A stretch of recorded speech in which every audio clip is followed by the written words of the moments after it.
Good afternoon. I'd like to welcome everyone to this July school board work session today. And if the first order of business, I'd like to thank you, everyone, for being here. And we'd like to welcome all our guests this afternoon. Thank you for being here. At this time, if you will, join me in the Pledge of Allegiance to the flag.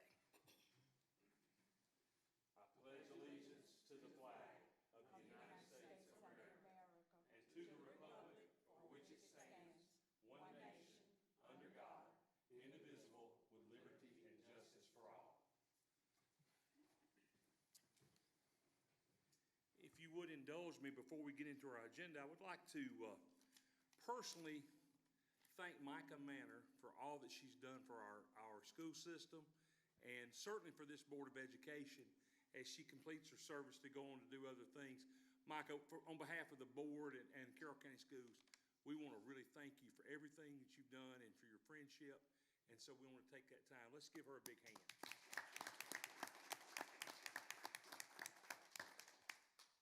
And with that said, we want to welcome Miss Laura Gann to our team.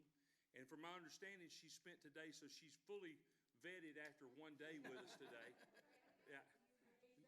So no, we do look at this as a 24 strong and one big team. So welcome to our team, Laura, and we look forward to working with you.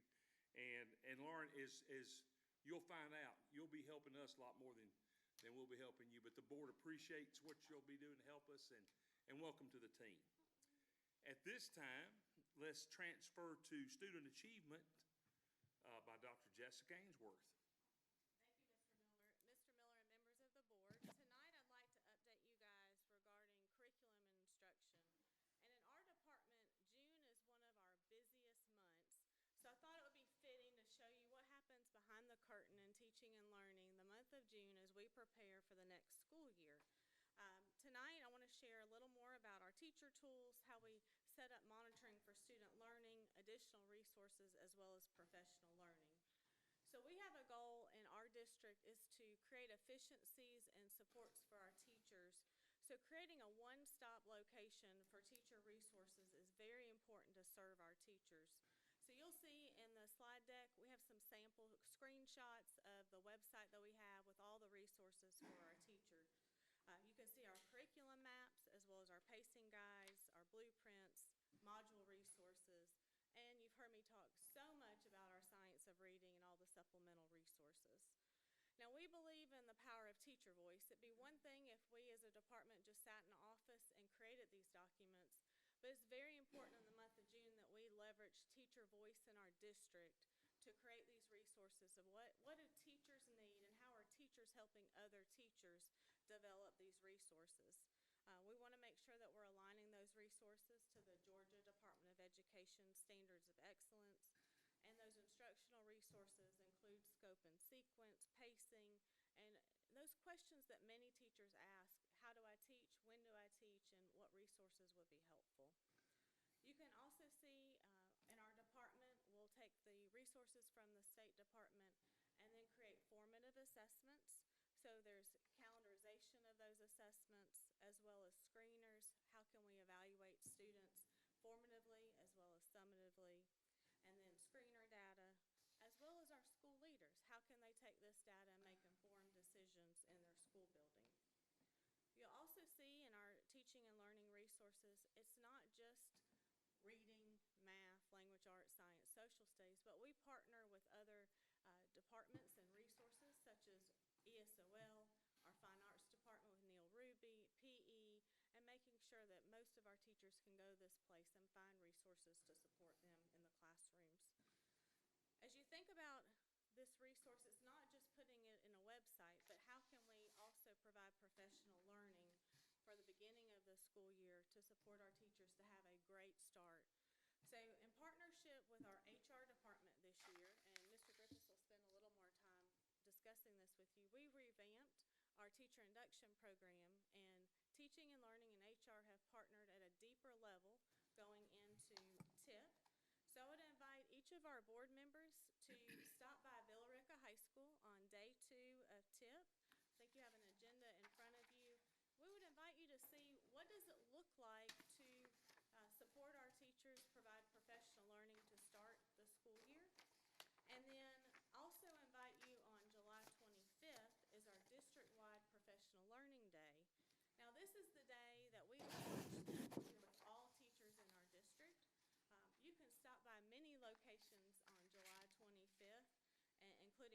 Road Baptist Church, Central High School, Ithaca Elementary, Villa Rica Elementary, Sharp Creek, and Mount Zion Middle.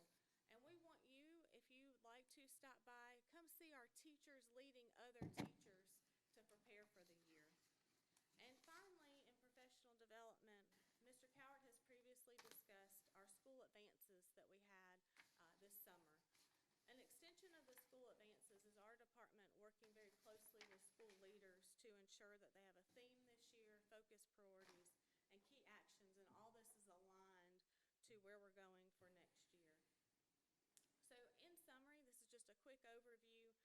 We are definitely ready and excited about the 25-26 school year. Before I conclude, there's two individuals in the room that I'd like to thank personally and take a point of privilege. Miss Jennifer Shirley is our Executive Director of Teaching and Learning, and Mr. Matt Huckabee, Director of Curriculum Instruction.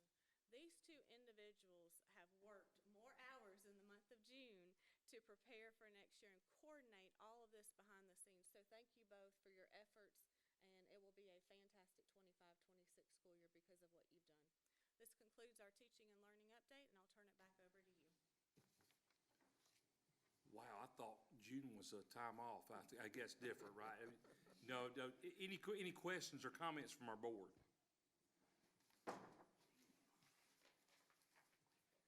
I'd just like to say thank you. You know, it is interesting. You see all the stuff on social media, and then all the stuff from last week with your first thing with your leaders. So you know that there's a lot going on. So this is a great report, and we do thank you because we know it just doesn't just snap your fingers and come with no effort. But to you all, the three of y'all, and all your group, please pass along from the board our thanks and appreciation as we prepare for a great 2025-2026. Thank you so much, Dr. Ainsworth. Mr. Chair. Yes, sir. What are the dates again for these 2 days? They are, I believe, the 20. This was 24. Day 1 Day- through 24? Day 1 of TIP, and then day 2 Okay, of good TIP point, is yeah. the 22nd. Mm-hmm. Second. So day 1, to clarify, will be here at the PAC next door, and then day 2 will be remote at a couple locations, right? At Villa Rica High School. Okay, okay. And that Friday, the 20th, Friday is our district-wide professional learning day, and you have various locations you can stop by. Ithaca Elementary, Villa Rica Elementary, Sharp Creek, Mount Zion Middle, Rootville Road Baptist Church, Central High School. And if Mr. Coward approves, I'll provide this information to Ms. Banner, and she can also email it out.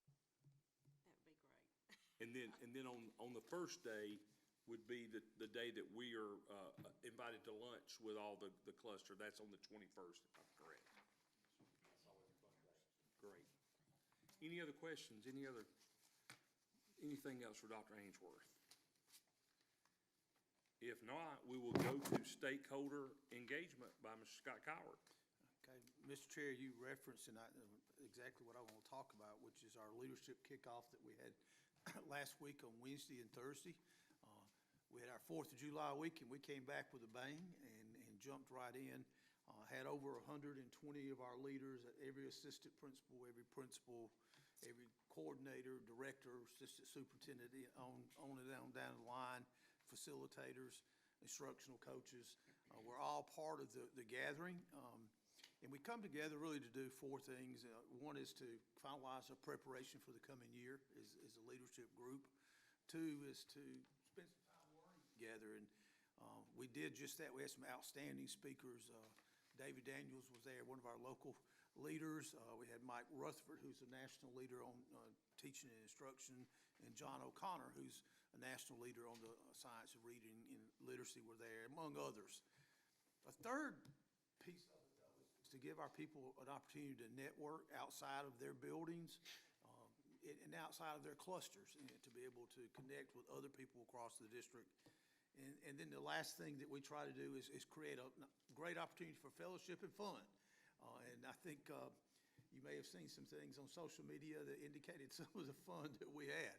And we had a blast. I just can't speak highly enough of our people, how engaged they were, and how excited they are about the beginning of school.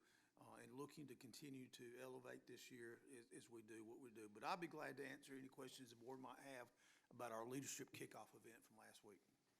Any questions for Mr. Coward?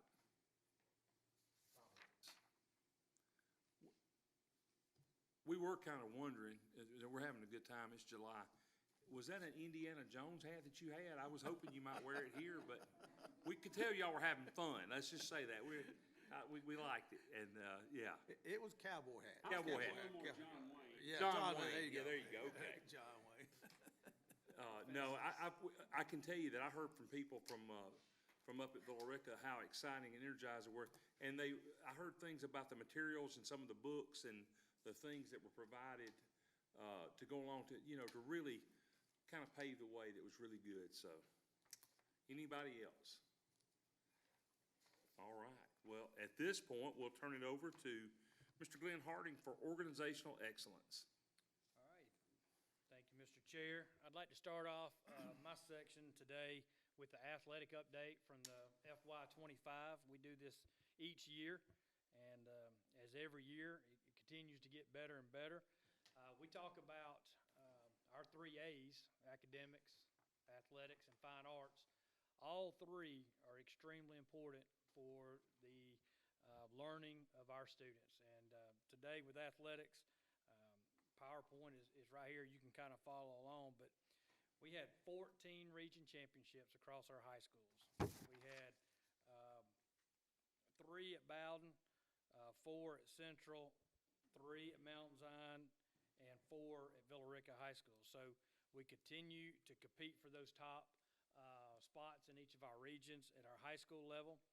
And we actually had 3 team state championships with most notably, Bowden three-peating. I know Mr. Calvert's talked about it in the board meeting and board advance before, is to do something of that nature one time is something. To do it twice is on another level, but to actually do it 3 times, you talk about elevating 2.0. That continues to be something that's happening in Bowden with the football team. So I do, with those things being said, I do want to take the opportunity to thank our teachers and our coaches for the hours and times they put in with our students. We talk about the whole child, and guys, most of these coaches spend a lot of times more time with these young people than even their family sometimes. And so I want to thank them for all their hard work and dedication that they have throughout not only just the season, but year round. Moving into our middle school, we had actually 22 championships. That's tremendous. That's all the local areas around us in our middle school league, and 2 state championships with that league as well. Also, you talk about the athletes, you talk about committing, but this Board of Education, and Mr. Coward as our superintendent, has been dedicated to and committed to continuing our facilities. And while we provide our students and coaches with top-notch facilities, I want to brag on them for also helping maintain those and keep them premier. They're not just put out there and kept premier. It takes a lot of work and a lot of effort to do that, and I would like to thank them for doing that. Just to note a few, I put a few on the board, some of our bigger ones. A couple of turf fields were replaced on schedule from about 8 to 10 years ago. One of the ones I'm really, really excited about is that one in the middle, Mountain Zion bleachers. It changed the whole look and feel of Mountain Zion experience, and adding those new bleachers and new flooring. And so extremely proud of that one. And then the Bowden tennis courts, proud of those as we get those refurbished.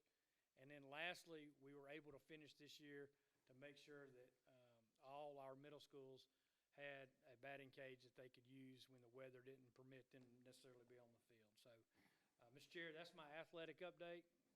Any questions from the board around athletics? Anything from the board?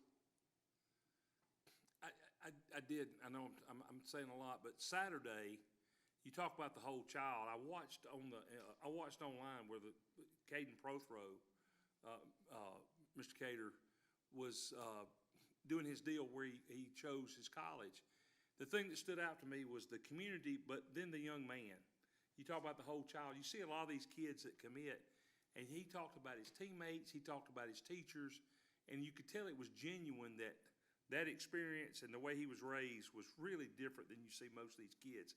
And not that I personally had anything to do with it, but I was proud to know that that was from our county, and that young man represented Bowden and Carroll County Schools extremely well. So I thought that was really neat this weekend. 4.0 student. as 4.0. well, academically sound, so.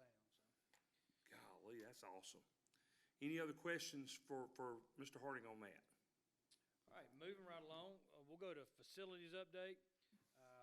Start here with Mountain Zion. I tell you, I had a walk with Mountain Zion with a couple of people today, and it was a little nerve-wracking and a little excitement all in one, because when we've been through several of these, and when we're on crunch time and only have, 2.5 weeks, it doesn't feel like it's going to come together. But we met with the contractor out there this morning, and the classrooms, the 4 classrooms, band room, chorus room, are all on schedule. Whether it looks like it or not, they feel good about where they're at. And the 100% check inspection with the fire marshal is actually next Friday. So look forward to that and being able to punch that out as we go. The band room, one of the things we noticed about the band room is just, built that for growth. The board been committed to that, not just building it for what you need today, but what you need for the coming year. So really excited about that. As far as the multi-purpose building, the painting's complete. The concrete is mostly been poured on the outside. There's still one area that has to be poured. And then the floor is actually scheduled for the first or second week of August. So they'll start their classes in the gym as they have in the past, but they should have that the 1st of August. So that is Mountain Zion. Moving to Central Middle School, again, we're getting near completion. The floor, the ceilings, the paintings, all been complete. Just a couple of days ago, the asphalt was completed on the outside, so really putting the final touches on that. They currently are in the school building working on restrooms in the renovation, and then also the expansion of the cafeteria. I believe the floor actually started going down today, so hopefully in the next couple of days that would be complete as well. The 100% fire marshal inspection, that was completed on July the 11th, so they're in their final stages with Central Middle School as well. Any questions on Mountain Zion or Central Middle School project? Good deal. Thank you, Mr. Chair. On e-board is attached our fundraising request for July, and also our field trip request, which is just informational this month. I asked that both of those be put on the consent agenda for Thursday. Any issue with putting that on the consent agenda? Question. Yes, ma'am. It'll be on the next session, though. Okay. Next section. So on that, are we good with the consent? Okay. All right. Okay, the last one I had update. Each year, we review, of course, all our handbooks and student code of conduct. We're looking at board regulation JCDA-R. We made some minor adjustments to this document. And basically, just to give you an overview of this, we had 11 elementary discipline ranges that increased. And basically what I mean by that is it doesn't mean that you have to give a child this punishment. It just means it could be a minimal punishment here, a max of here. And we come across several situations where we possibly needed to go to a max on 1 or 2 or 3 different situations this year. But you really don't have the flexibility to do that if it's not recorded in this regulation. So those were the major changes there.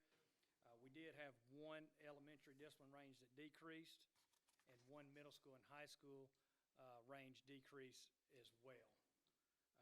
And then lastly, we added one discipline charge in all levels that was dealing with students that entice disorder, not necessarily committing the initial disorder.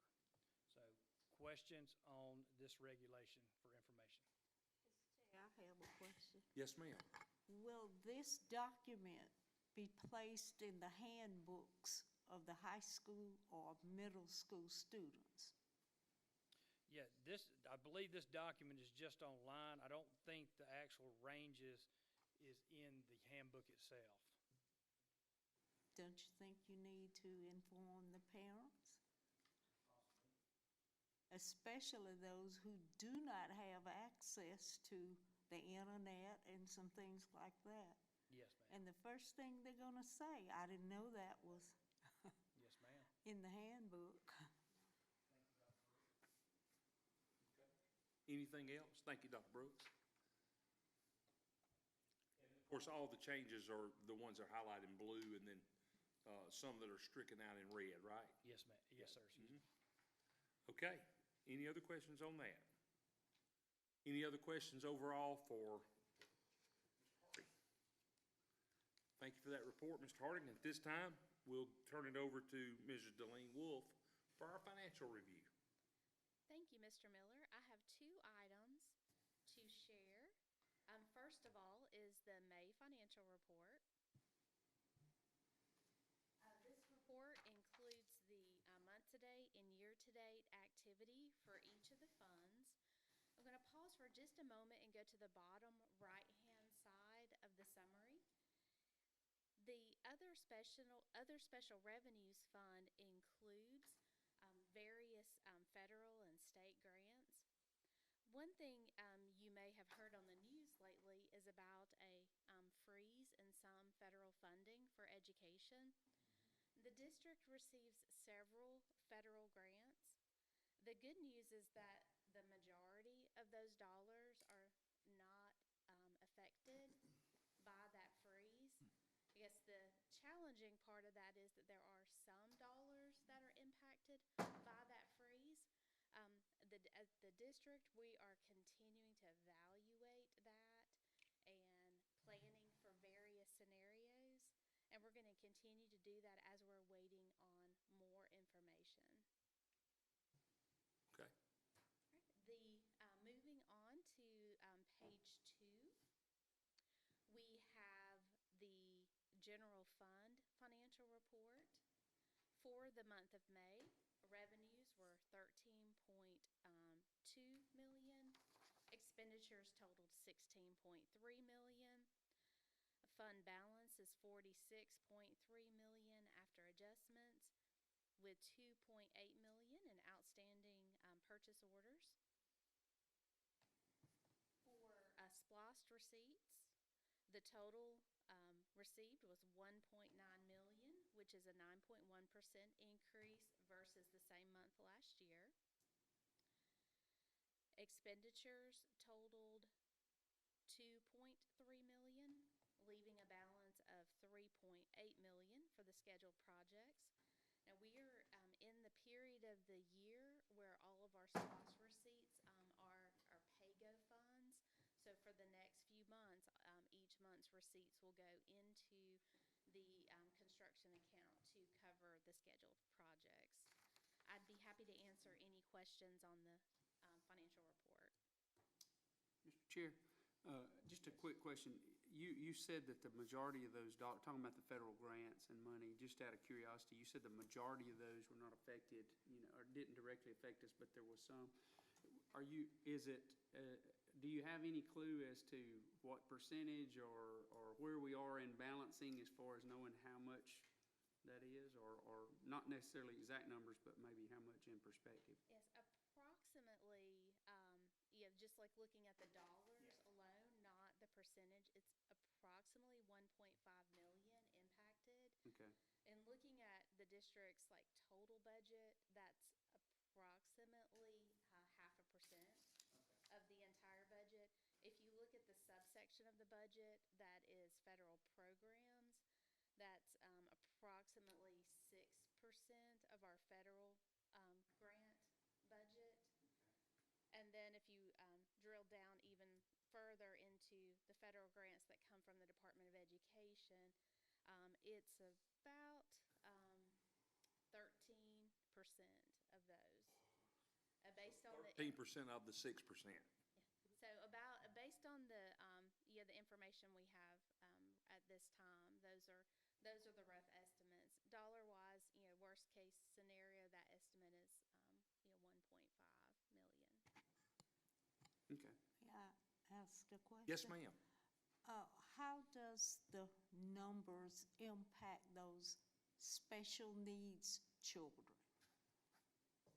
So for the grants that are impacted by the freeze, it does not impact the IDEA funds.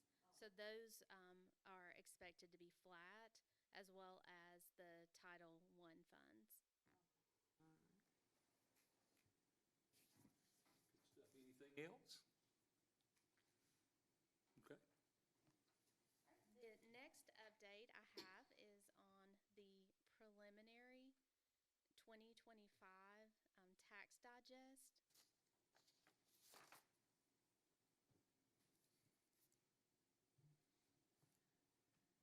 Okay, so we've received the preliminary numbers from the tax assessor's office. The total change in the digest from 2024 is 177.3 million. This is changes to the digest happen from one of two ways. It happens from reassessment of the value of the properties in the digest, and it also occurs from real growth, that's new properties and significantly improved. This year we see a shift from what we've seen in the last few years, where that growth was split about 50-50 between real growth and inflationary growth from reassessment. This year, most of the growth is from real growth, 75% or 132.2 million, with 25% being from a reassessment or inflationary growth.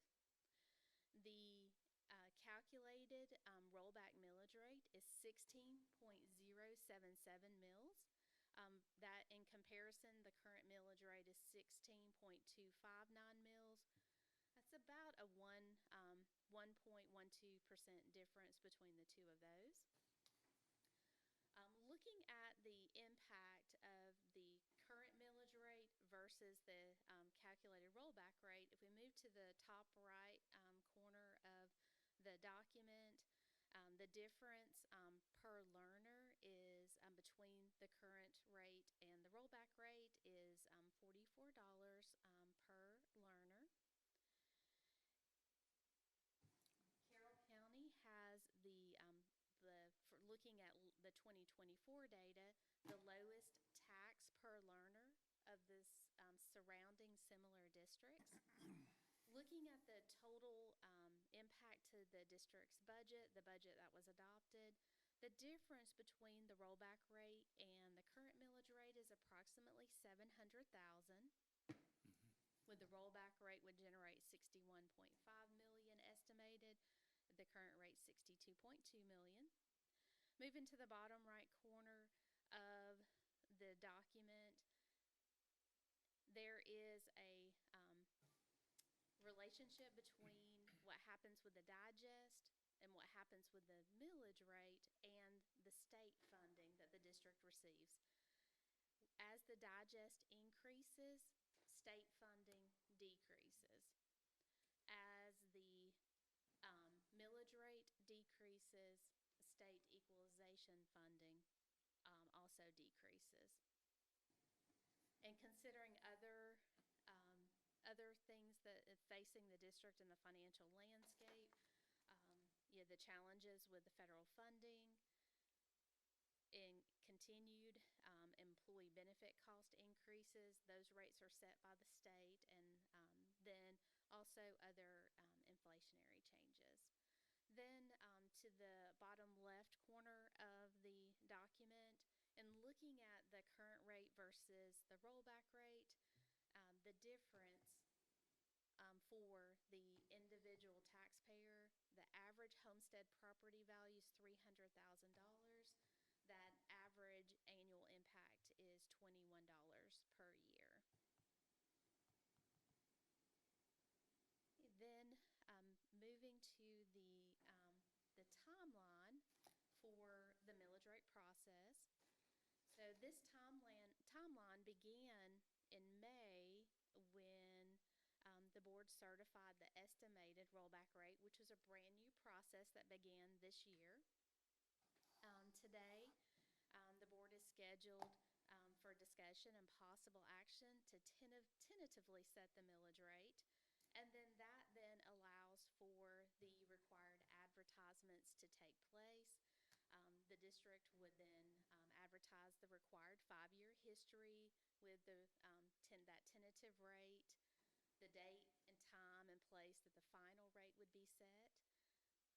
And then moving all the way to the end, August 21st, the board is scheduled for discussion and possible action to set the final millage rate. Now, in between those 2 points, if the proposed or tentative millage rate is greater than the rollback rate, then there are additional advertisements and 3 public hearings that are required. Also attached in eBoard are examples of the 5-year history document at both the current millage rate and the rollback rate, as well as the actual calculation of the rollback rate. I would be happy to answer any questions. Any questions for Ms. Wolf? There's a business item down below for us to go further on this in a few minutes. But if there's no questions for Ms. Wolf, we'll move right along. And we'll go to Mr. Jared Griffiths for continuous improvement. Thank you, Ms. Wolf. Thank you, Mr. Miller. Good evening, Board. We have 2 special guests tonight from the Tanner Health System to share with you about 2 impactful partnerships that we have in Carroll County. And Ms. Lee Robinson is here to introduce our guest.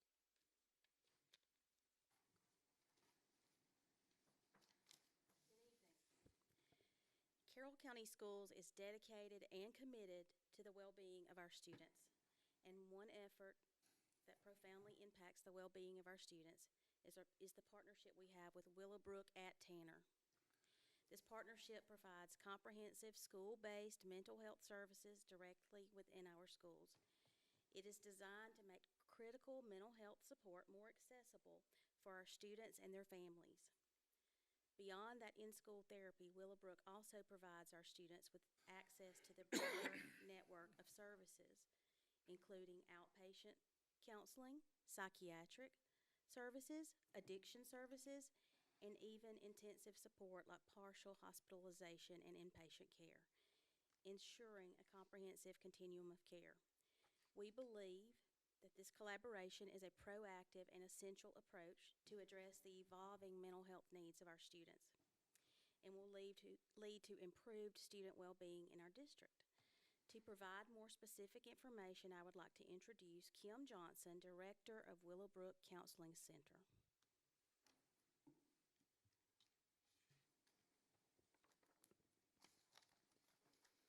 Thank you. As Lee had mentioned, my name is Kimberly Johnson. I am over the outpatient programs at Willowbrook at Tanner, and I just want to take a moment to thank the board and Carroll County School Systems in general for supporting the collaboration between Willowbrook and all of our schools for the past so many years. The biggest impact of that collaboration, like Lee said, has been the access to a therapist that has been provided for children between the ages of 4 and 17 throughout Carroll County since this collaboration began.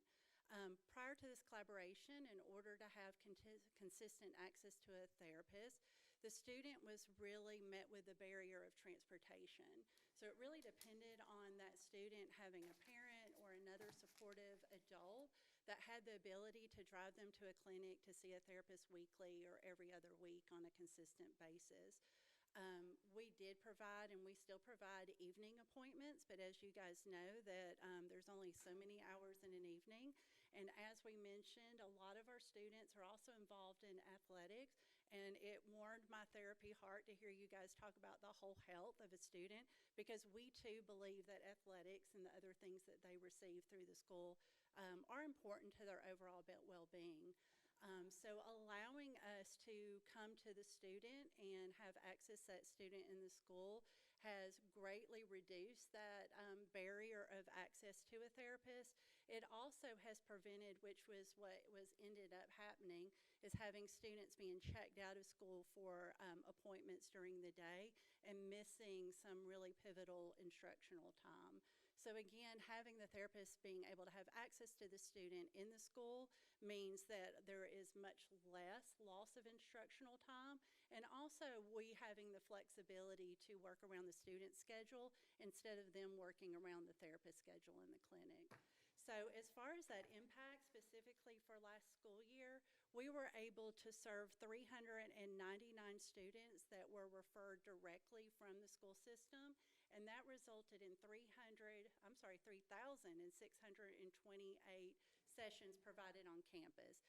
That does not include summer break, spring break, Christmas break, and holidays that the school had, where we continue to meet with the children either in the home via telehealth or by having them come to the clinic, including a social skills group that we provided for the students over the summer.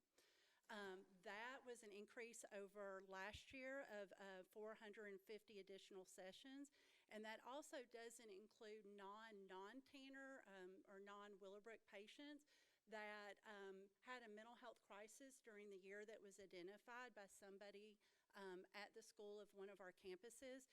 And the collaboration that Lee and Willowbrook and I and the schools were able to do to make sure that that student was still either seen by a Willowbrook therapist or was able to go directly to a Willowbrook clinic to be seen by someone who is an expert in mental health crisis, and therefore diverting that student from having to go to an emergency room, accrue a big bill, and be seen by someone who has great skills but whose focus really is medical emergencies and not behavioral health emergencies.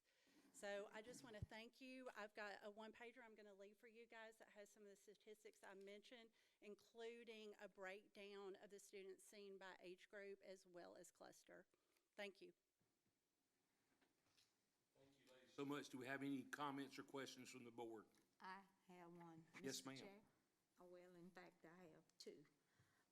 The first question is, how many families in that number that you presented with us are unable to pay for services? So I don't have the percentage of exactly how many are unable to pay for services.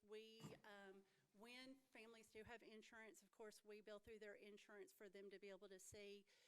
The hospital also has a program called Patient Financial Assisted Program, and it is a program that not just with Willowbrook, but anywhere throughout Tanner, they can apply for financial assistance and help with getting medical care, and they'll also help coordinate if it's a child that qualifies for Medicaid or Peach Care, getting access to that as well.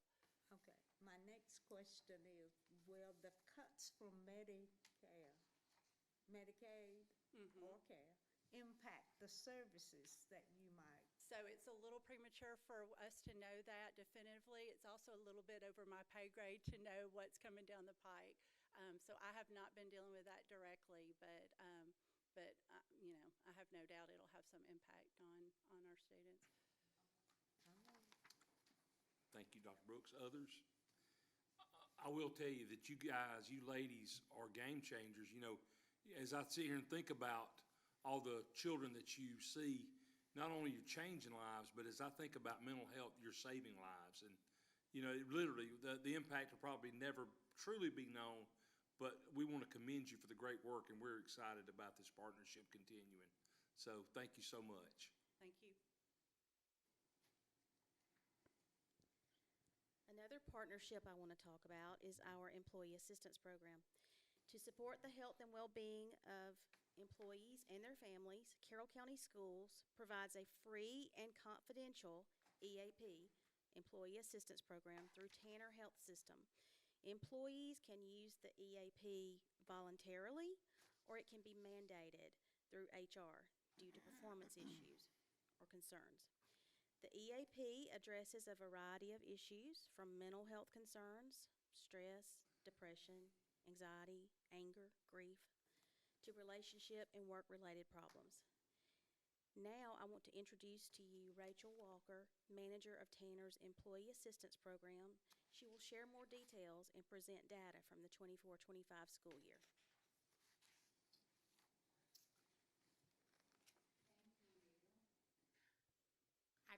say we so appreciate the partnership with Carroll County Schools, and it's truly an honor to support all of you guys and the employees as well as their dependents.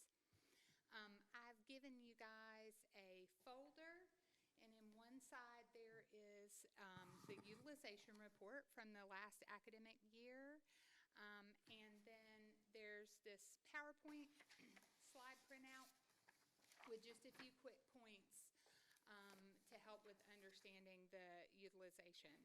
So your annual utilization rate last year was about 4.8%.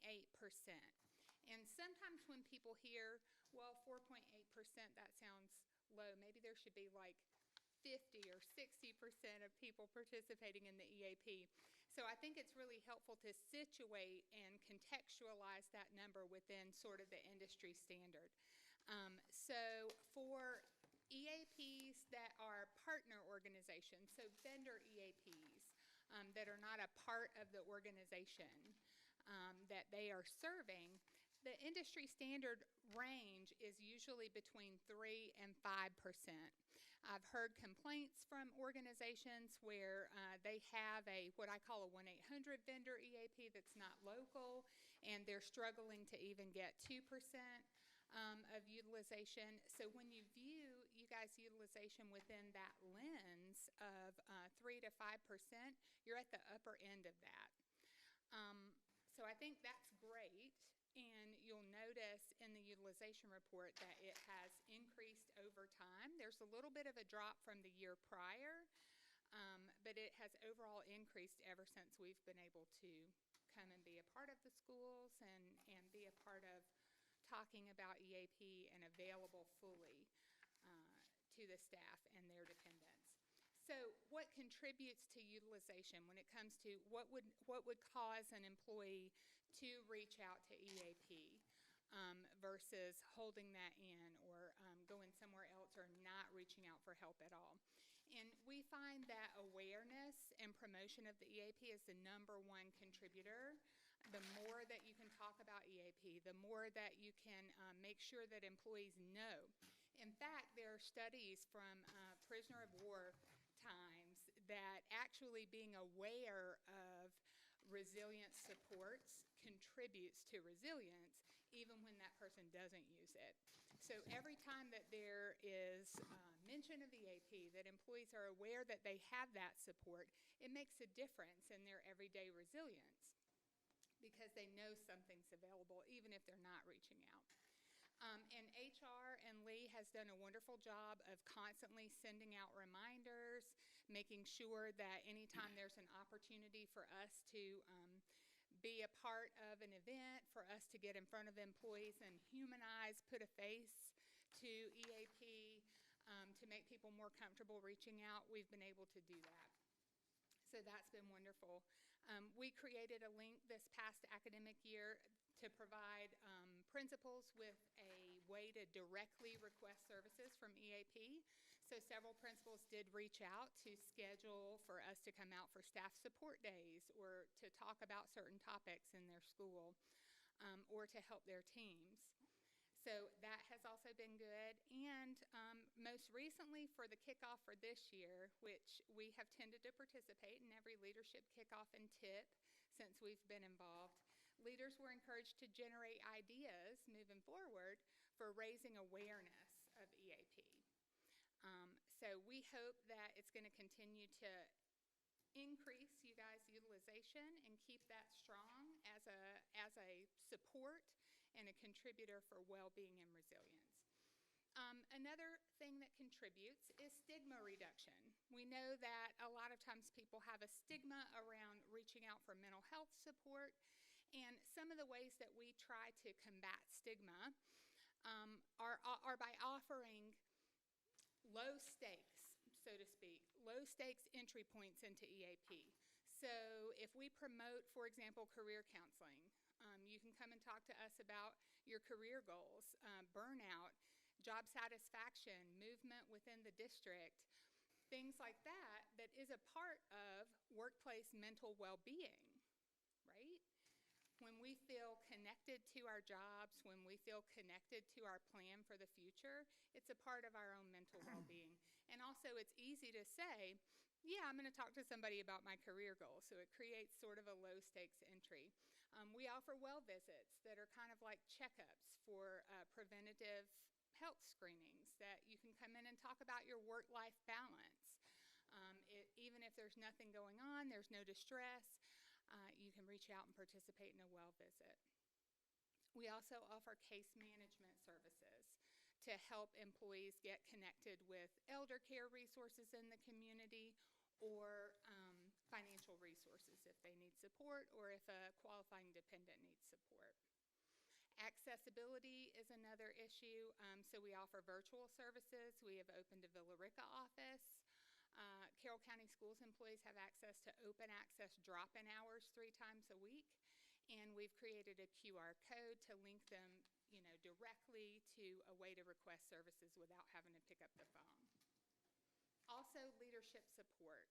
So the more that employees hear from leaders that it's okay to reach out, that it's okay to talk to somebody, that we want you, this is an important service to support employees and we want you to use it, the more likely they are to use it. Do you guys have any questions about our services or anything that I provided you? I don't have a question, but I'd like to comment. I've heard so many wonderful things about this program, and I'm just excited that you're willing to continue it and keep improving it every year, because our employees are the heart of the schools, and we've got to take care of them. They have problems just like the rest of the world. I mean, life's not easy. They have children, they have families, finances, and so I appreciate it, and thank you for being available. Well, we appreciate the partnership. Anything else from any other board members?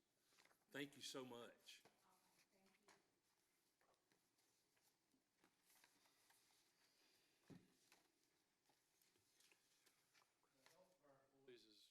Is always going to be important to us, and they go through many different challenges, just like the rest of us, and at times they need someone to talk to. At times their kids need someone to talk to, whether it's grief counseling, there could be a divorce, a whole gamut of different reasons. But EAP has been very supportive of our employees and very accessible, which is important. And to give you a comparison, the state offered a free one. But you've got to call, you've got to set up a virtual appointment, you can't access the person when you need to, and our Tanner EAP is accessible to our employees and is used a lot more than what would be if they didn't have access to the program. So I wanted to let you know that Human Resources Department's been busy preparing for TIP. As you've already heard, it's next Monday at the Performing Arts Center. And we'd like you to arrive, if you can, and join us for lunch, and arrive by 11:30 on Monday at the auditorium at the PAC. We will make introductions, give the board chair a few minutes to welcome our new teachers, and then eat lunch. I'm extending that invitation to you. We'd love for you to be there. It's great for our new teachers to put a face with their new board member, and I hope you can join us on Monday. As you can see in eBoard, there's an MOU for consideration. That MOU is an agreement with Willowbrook to continue that relationship, to continue providing the counseling support to our schools and students. As a former principal, I can't tell you how invaluable that relationship has been for our students. Our counselors are wonderful, but they also have, at our larger schools, they have a few hundred students each. They cannot meet the counseling needs of every individual student, and Willowbrook is a great partner for that to help with the mental health needs of our students. So we recommend that MOU be placed on the consent agenda for Thursday evening. The next 3 agenda items are revisions of board policies affected by new or amended laws from this most recent legislative session. Our attorneys have advised us to amend our policies in these areas to be in compliance with the new expectations from the state. The first is a review of the IDE policy, which covers competitive interscholastic activities. Senate Bill 1, also known as the Riley-Gaines Act, outlines the new regulations for male and female athletes. There are 3 additions to the existing policy written in blue in the attached policy and e-board. Next, we are recommending changes to policy GAAA, Equal Opportunity Employment. There needs to be a title change for one of the assistant superintendents responsible for Title IX compliance, as is shown in the red strike through at the bottom of the policy attached. Lastly, we are recommending a change of policy GAEB, Sexual Harassment of Employees. Senate Bill 154 requires the removal of any references to the U.S. Department of Education from board policy. The removal of that terminology is the only change to this policy. And the draft policies are attached for the board's consideration. We recommend these 3 policies lie on the table until the August work session scheduled for August 18th for the purposes of collecting public input. This concludes my report, Mr. Chair. Thank you, Mr. Griffiths. Okay, so the first thing is everybody, I have one go request. right ahead. Yes, ma'am. If you could, we could vote on the Willowbrook MOU separate from the rest. I need to abstain on that vote. But Okay, if we could so, separate them. so instead of putting it on the consent agenda with everything else, we'd like to keep that separate for Thursday? Well, I need to be able to vote separately. Okay, We can do that Thursday, just make it a business item. yep. All right, so that answers the question about consent. We'll make that a business item. Thank you so much for that. And then are we okay with the other 3 lying on the table for the August meeting on August 18th? Very good then. Thank you, Mr. Griffiths, and thank you, Ms. Sandra. This time, we come to the time where we have public input. And seeing none, we'll pass right on through there. And we'll look at our business items tonight. We have one business item, which is to discuss the discussion and possible action to tentatively adopt the 2025 millage rate. Mr. Chair, I'll jump in and just share a little bit and let the board have the discussion that would lead to whatever decision you might want to make. I want to start by, again, commending Ms. Wolf and her team in preparing us since, if you really think back to November, all the way through the budget process, all the way getting the budget approved into the millage process, and then where we're at now, and putting the board in a position where tonight you have the options. You have options tonight because of the good job she's done with the budget. You have the option of rolling back and taking the full rollback if you desire to do such, or you could keep it the same. But you have that option rather than being in a position where it would hinder our budget if you roll it back. Our budget will support the rollback. It will not cause us in this particular year to suffer any reduction in services on the budget that has been built. So that is a really good testament, and it gives you as a board choices. The second point I want to make, and I want to always do this, is my responsibility to you as a board, just as Ms. Wolf did earlier, to point out that there is a relationship between our millage rate changing and state funding. And that is a delayed relationship of about 2 years. But anytime our millage rate gets lowered, it's going to reduce state funding somewhere down the road. The other thing is the change that affects our equalization. So there's that inverse relationship. But we have a responsibility to let you know that that's coming down the road. Again, I feel like over the last several years, you've been able to roll back the millage rate. We've been able to mitigate the impact of these things as our digest continued to grow. And I think, looking forward, hopefully our digest continues to grow and you're able to continue to mitigate those changes moving forward.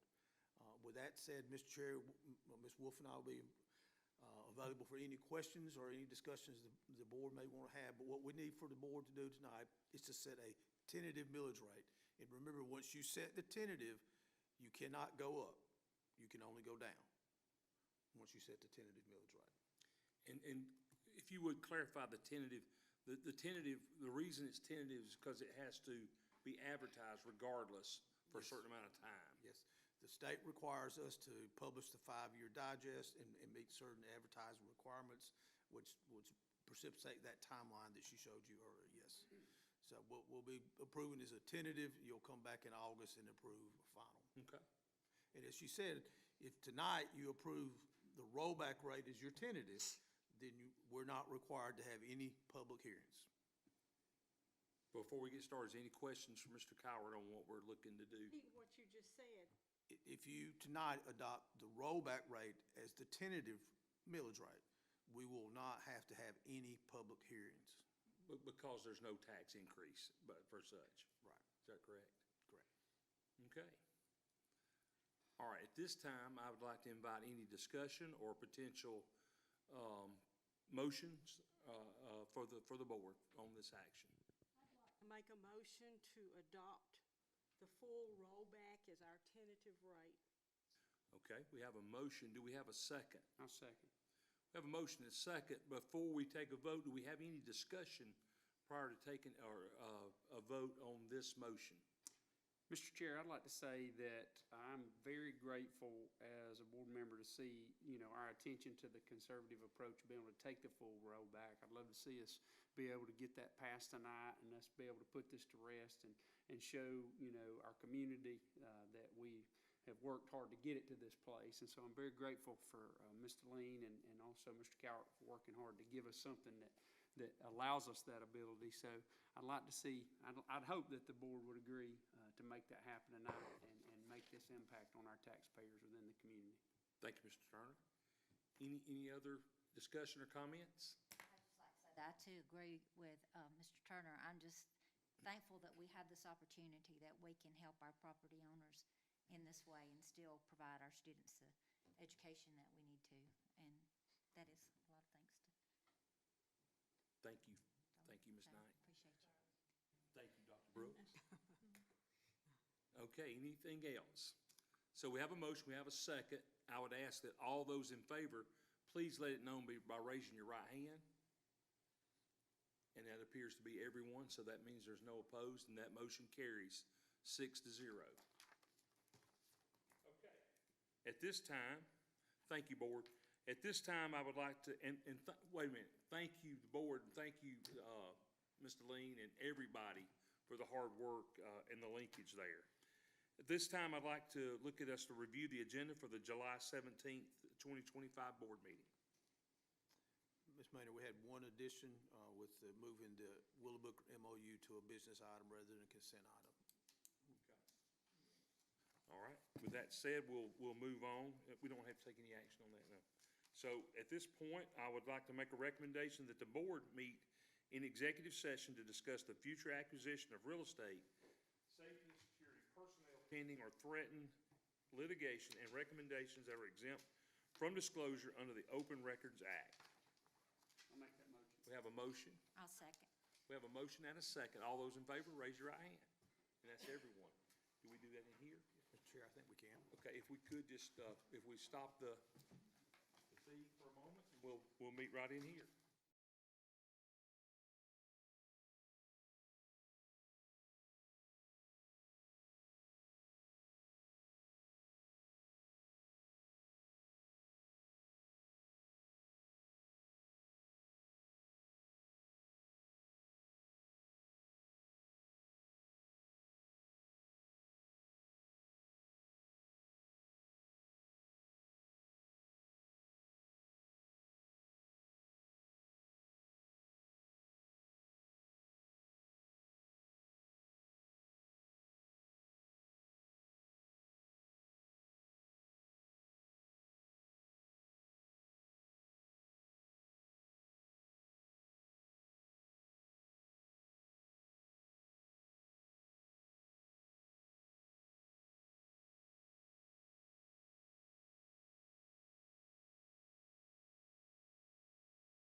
At this time, I entertain a motion to adjourn executive session.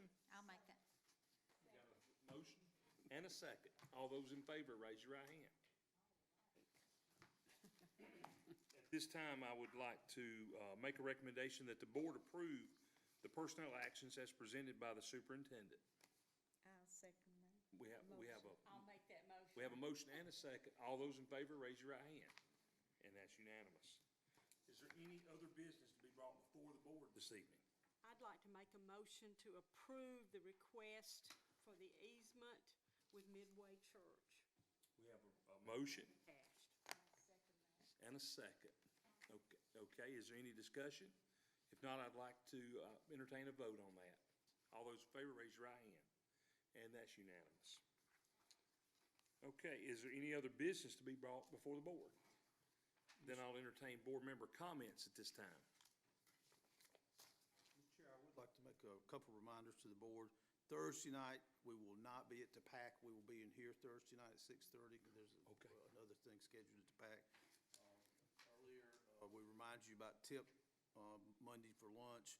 I also wanted to remind you on the 31st, Ms. Maynard had sent out information about the Chamber State of the System school address thing, and some of you have already let us know if you want to be there. If anybody else would like to attend, if you'd let them know, they will get you registered for that.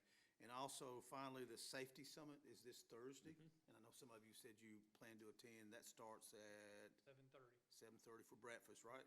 Okay. So we'd love at the PAC. Love for any of you that would like to attend that to definitely come by. The 31st, what's the location for that? Carroll MC. And I think I've already RSVP'd for it. Anything else? Thank you, Mr. Coward. Anything else from the board? Mr. Miller, I'd like to say that I love seeing our board working alongside those that partner with us just in that motion with Midway Church. Just knowing their investment locally here and their investment in the elementary schools and high schools and those kind of things, along with many other churches. But to see not always one-sided, to see their investment in what's going on in the school system and then us be able to turn around and reciprocate that helps them in this situation. I just want to say that that excites me to see us partnering in that kind of way. Wonderful, thank you. Not all take, it's giving also. And I'd like to thank Rookville Road for always offering their facility. They are very gracious, and it's just like home when we go there for anything that you do for us. So it works both ways. Several, First Baptist up on the north end, we'll have I think it's the transportation here coming up in the next couple of weeks. Yep. We'll do their stuff. So we've got a number, and it's just awesome. I'd like to take this point of privilege to thank everybody for the action we took tonight with rolling back the millage. And I think that's a testament not only to this board, but to our leadership and everyone throughout the community. I know a few months ago, we had a tough decision to make when we opted out of the House Bill 581, and I'm not here to bring that up, but I am here to say, we as a board, we just thought we needed to keep things in our control, and I believe that as a system, we proved out tonight that we're prudent and that we're looking out for the best interest. I think we'd be remiss if we didn't say that we do all this stuff and we're looking at Elevate 2.0 and all this excitement, but per learner, we still, of any of the systems our size located anywhere around us, per learner, we educate at the lowest cost. So I think we're being prudent while still trying to be the top education system that we can be. And that's a testament to everyone. And I want to thank everybody, all of our employees, everybody for this great work. Anything else? I'll entertain a motion to adjourn. I'll make that motion. We have a motion. I'll second. Second. All those in favor, raise your right hand. And I'll consider us adjourned.